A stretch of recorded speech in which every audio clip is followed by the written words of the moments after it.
To this now, evidence before the Madlanga Commission suggests that controversial Northwest businessmen Suliman, Karim and tenderpreneur Hangwani Maumela were investing partners in the irregular SAPS tender that was awarded to suspected crime boss Vusimuzi Matlala.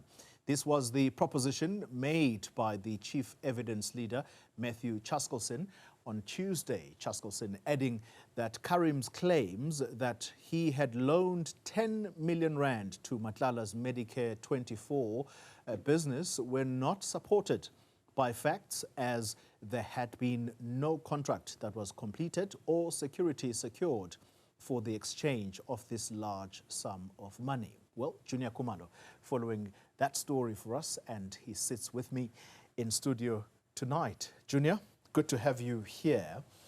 Let's begin with Justice Madlanga. I've followed this man from the days of the Madlanga Commission of Inquiry. Very clear about his work, and not once would he lose his cool. But today, something ticked him off. What happened? Indeed, Xoli. Even from the onset, from the start of this particular commission last year, very as cool as a cucumber all the time, despite having to deal with very tough characters, I might say, people who refuse to answer questions sometimes before the commission, some people who blatantly lie, like Mr. Brown Mohotsi. That's what the commissioner himself, the chairperson, had to say to Mr. Mohotsi, that you are refusing to tell us the truth, you are lying. But in all of this, we've seen him keep his cool. Never once has he lost his calm. But today, we did see him engaging with the legal representatives for Mr. Karim. This is Advocate Rafiq Bana. Today, he wanted to make an application to again postpone proceedings. This is not the first time that Karim is trying to avoid being in front of that particular commission. He approached the Johannesburg High Court. He also came before the commission, requested a postponement. And then again, he tried to have the proceedings not continue against him in camera. So there has been quite a number of attempts by Karim and his legal representatives. But in all of that, the interactions between the legal representatives and the commissioners has brought to what we saw happening today. We heard the legal representatives at some point accusing the commission of murdering two people. Those are the words that were used. And the commissioner saying that that's not the words that you use about the workings of this commission, because the commission had nothing to do with this. But today we also saw Bana trying to imply that the chairperson had already made a ruling. This was when the commissioner, the chairperson himself, was asking him, should I be inclined to then grant time for you to engage with your client? How much time would you want me to give? And he said, because of that particular question, it seemed that the chairperson had already made up his mind that he was not going to grant them that application that they wanted. So that's when we heard the chairperson saying that that's unacceptable language. I will not tolerate that in my commission, basically. So quite a telling situation. Yeah. Of course, this follows from yesterday when we saw that same particular legal team also clashing with the staff of the commission based on the sitting arrangements. They were not happy with the secretary of the commission as well. So we saw that shouting match that also happened yesterday as well. So quite worrying. I wonder, Juniour, and I'm not saying at all that this is going to be the focus of our discussion, but I wonder, there is decorum, there is a particular manner in which lawyers should conduct themselves. I wonder whether someone is going to approach the Legal Practice Council just to find out how lawyers are supposed to behave, because indeed. That is unbecoming behavior, especially when you point out to yesterday as well. All right, let's then get to the substance of what was discussed today. And in particular, it would seem that evidence leader Matthew Chaskelson is following the money trail. Indeed. What did he uncover today? Indeed, the whole crux of these allegations against Mr. Karim is that he assisted Mr. Matlala when it comes to that 360 million rand health services tender that he had received from the SAPS. But he has justified this, saying that I had borrowed Mr. Vusimuzi Matlala 10 million rand. This is someone who, according to his testimony, he did not know him at all at this particular time in 2024 when he came to ask for that particular loan.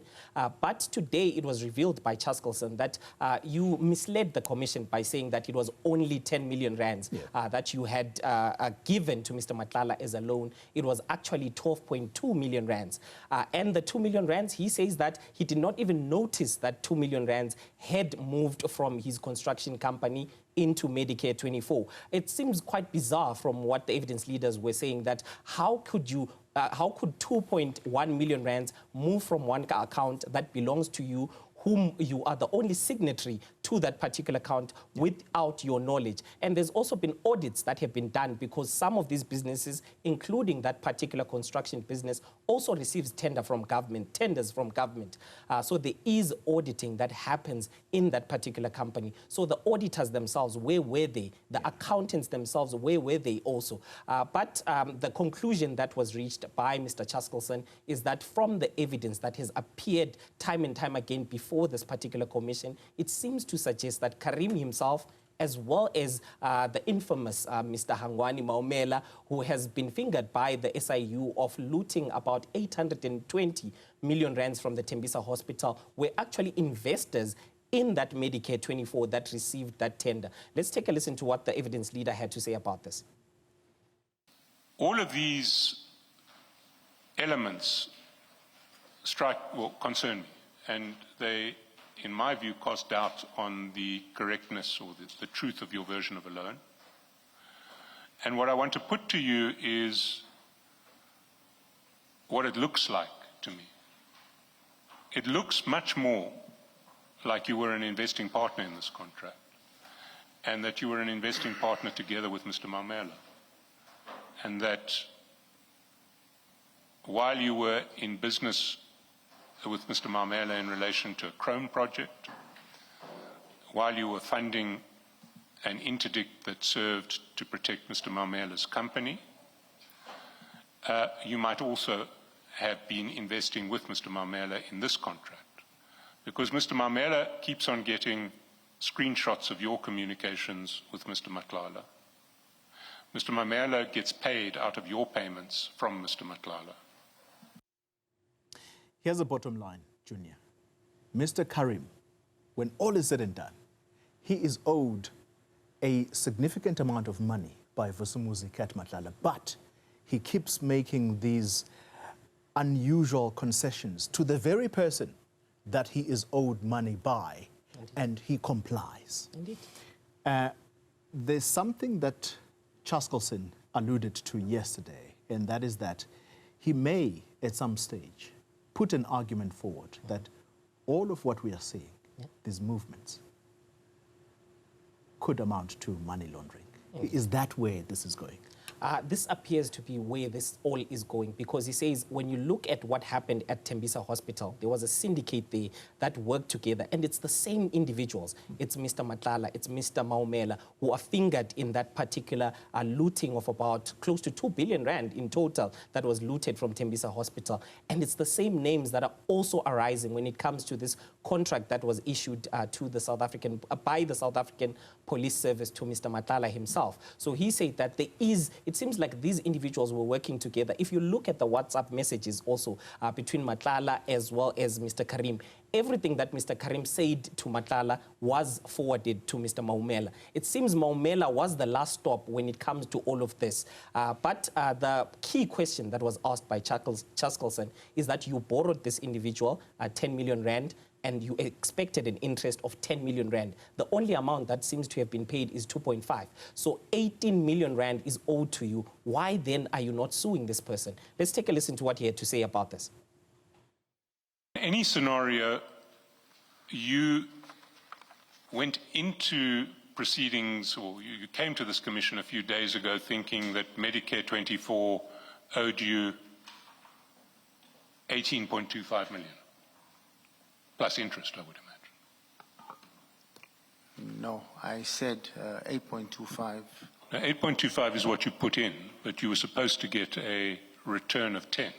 Yes, but once the contract was cancelled, I was just wanting to get my capital back. I know you probably would have been happy to walk away with your capital, but in terms of legal rights, if your agreement is what you say your agreement was, you were entitled to the 10 million over and above what you put in. Yes. Why haven't you sued Medicare 24? So as soon as these things started happening towards around April, May, I had a meeting with my lawyers, and we then agreed that we needed to start the legal process of receiving my monies. We had these discussions around April. In May, we then agreed, yes, we are going to institute legal proceedings. And my attorneys are briefed to continue to pursue and get my money back. All right, so we are going to see Mr. Karim come back to the commission sometime in April. 16th. April 16th. Indeed. What happens tomorrow, very quickly? Tomorrow, we are expecting that the head of organized crime, Mr. Richard Shibiri, who is also accused of a whole lot of allegations, is expected to return back to the Madlanga Commission. Juniour Khumalo, thank you very much indeed.